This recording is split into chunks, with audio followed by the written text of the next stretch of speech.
Hi friends, welcome to my YouTube channel Daily News Editorial.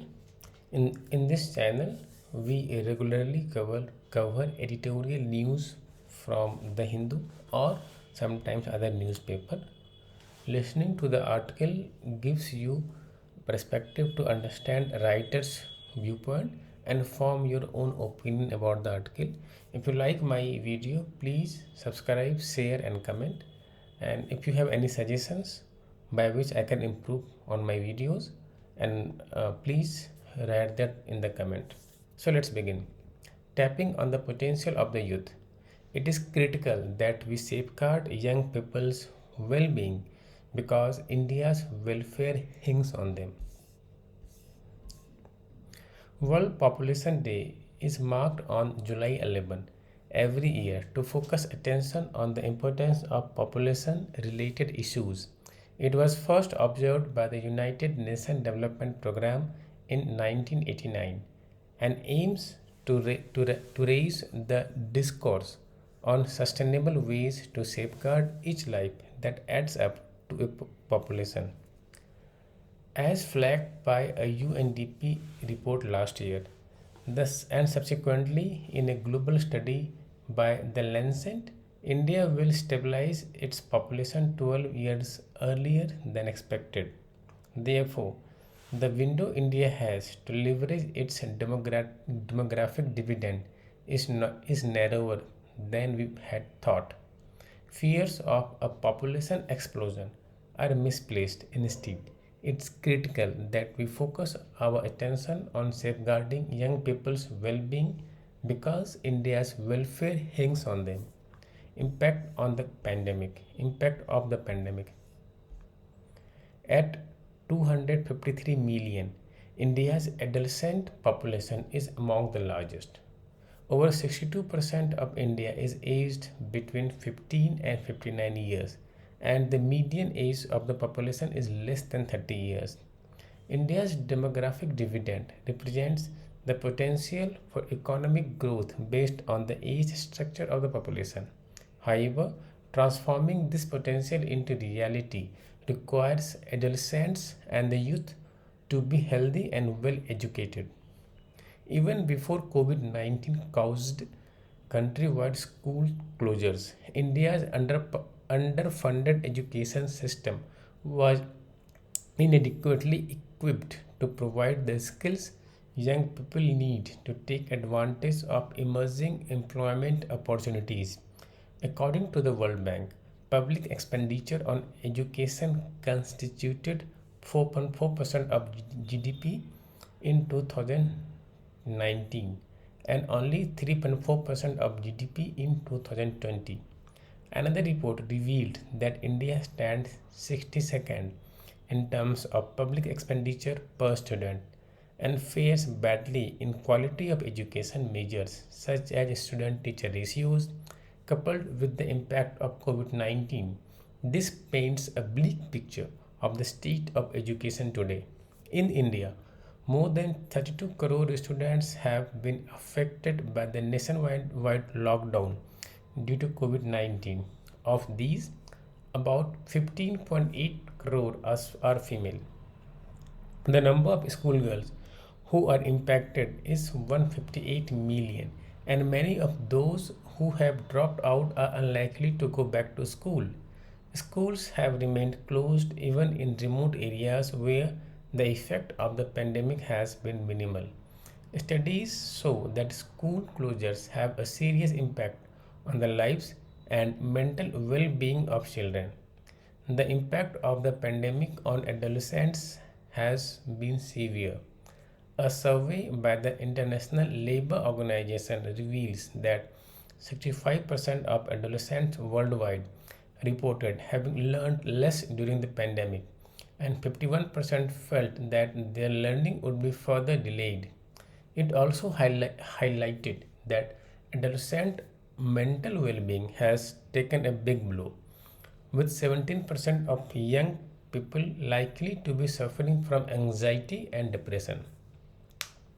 It is important of the pandemic the impact of sorry it is important therefore for policymakers to balance the risks of transmission through children with the harm of prolonged school closures.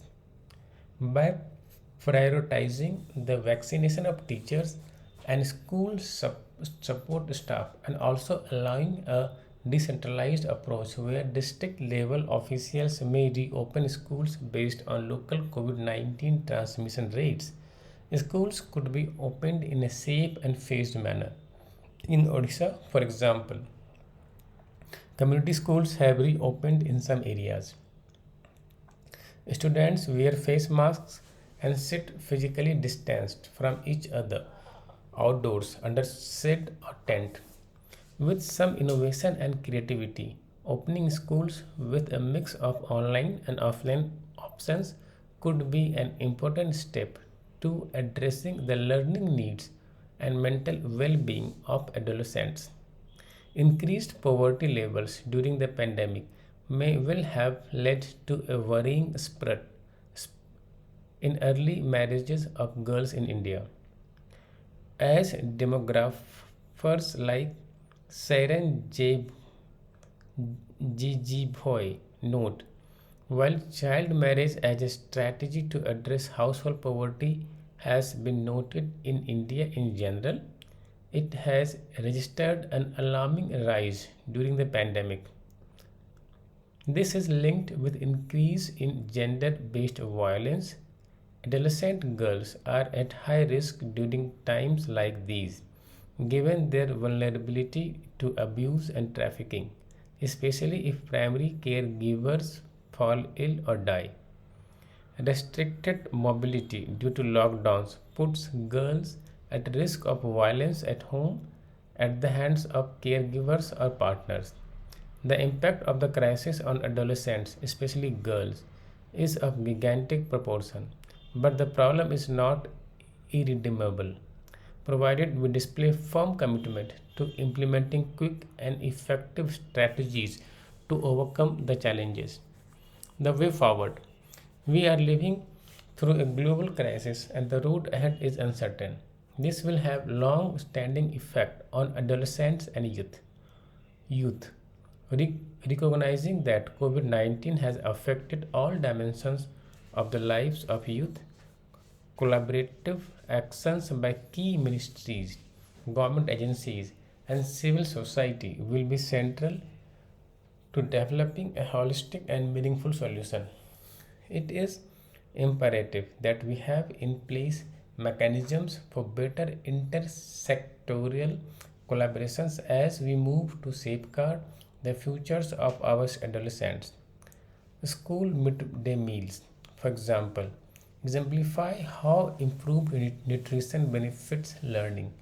Not only do they provide an incentive for parents to send their children to school on the assurance of one nutritious meal, they also provide the calorie intake required to stay alert in the classroom.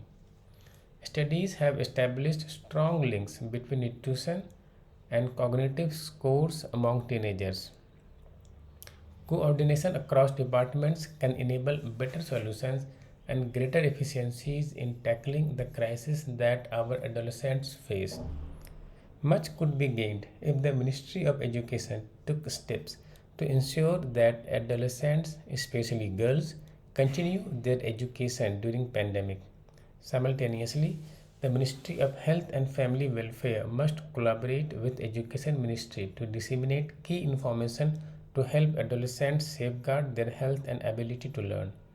Given that school closures have impacted access to schemes such as the delivery of menstrual hygiene products to adolescents, teachers can work as volunteers for collaborating with frontline health workers to distribute sanitary napkins to girls.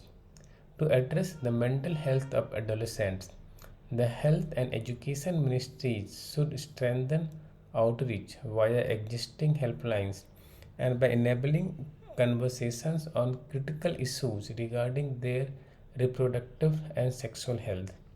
There is enough pandemic research to demonstrate how the demographic dividend contributed to growth in other countries, especially during East Asia's economic miracle of 1965 to 1990.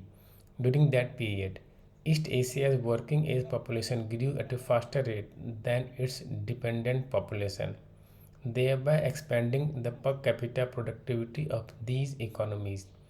This occurred because East Asian countries developed social, economic, and political institutions and policies that allowed them to realize the growth potential created by the transition. Involving the lives of our adolescents in mission mode would lift their lives, but also generate a virtuous cycle with healthier and educated young adults contributing substantially to securing India's future.